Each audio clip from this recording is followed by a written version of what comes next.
Cook with सुप्रियामध्ये तुमचं स्वागत आहे। तर आज आपण बनवणार आहोत ताकाची कढी। तर त्यासाठी लागणारे साहित्य आहे, हे ताक आहे, कढीपत्ता, लाल मिरची, कोथिंबीर, अद्रक लसूण, ज्वारीचं थोडंसं पीठ आहे, जिरे, मोहरी, हळद थोडीशी आणि हे फोडणीसाठी तूप।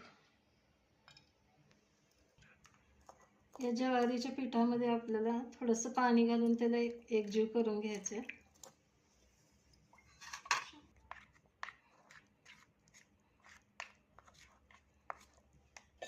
पिठाला असं थोडंसं पाणी घालून आपल्याला एकजीव करून घ्यायचं आहे अगोदर।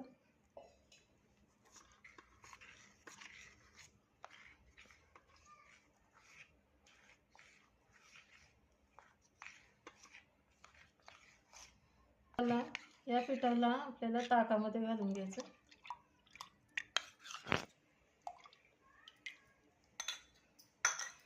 त्यामध्ये थोडंसं अद्रक लसूण हे वाटलेलं थोडंसं घालायचं आणि मीठ आपल्याला चवीपुरतं घालायचं। थोडीशी साखर घालायची आपल्याला। त्यानंतर याला चांगलं हलवून घ्यायचं, जेणेकरून सर्व मिश्रण एकत्र होईल। आता आपल्याला कढीला फोडणी द्यायचं आहे। त्यासाठी हे थोडंसं तूप टाकायचं भांड्यामध्ये।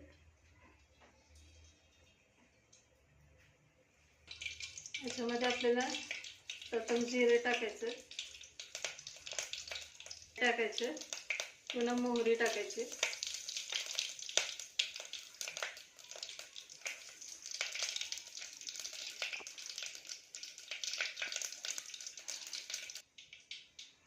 त्यानंतर कढीपत्ता आणि ही लाल मिरची टाकायची, त्यानंतर हे अद्रक लसूण टाकायचं,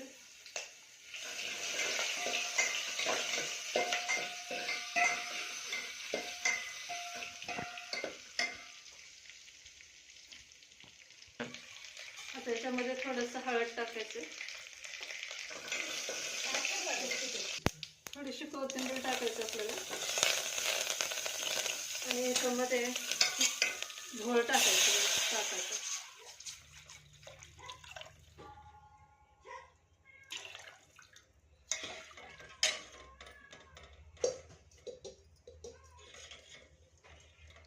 चांगलं असं हलवून घ्यायचं। आता या कढीला आपल्याला 5 मिनिटं उकळी येऊ द्यायची। आता आपली कढी चांगली उकळलेली आहे, तर त्याच्यावर कोथिंबीर टाकू थोडीशी। तर तयार आहे आपली ताकाची कढी। सर्वसाधारणपणे ताकाची कढी ही बेसनपासून तयार करतात, पण आज मी ज्वारीच्या पिठापासून ही बेसनची कढी केलेली आहे। तर तुम्हीही ही कढी करून बघा।